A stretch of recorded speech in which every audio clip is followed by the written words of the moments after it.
بذكر الله ترتاح القلوب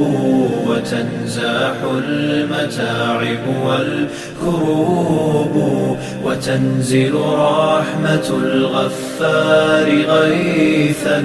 به تمحى المعاصي والذنوب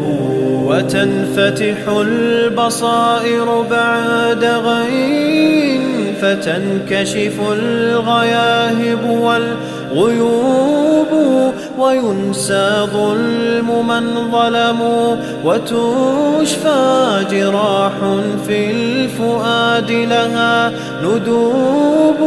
وتطوى ذكريات كالحات لها في الصدر إن نشرات نعيب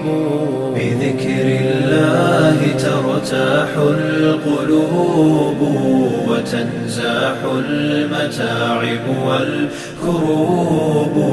وتنزل رحمة الغفار غيثا به تمحى المعاصي والذنوب لتزهر بعدها في القلب حال يساوى بالقريب لها غريب ولا يبقى سوى شوق وواجد بروح فيها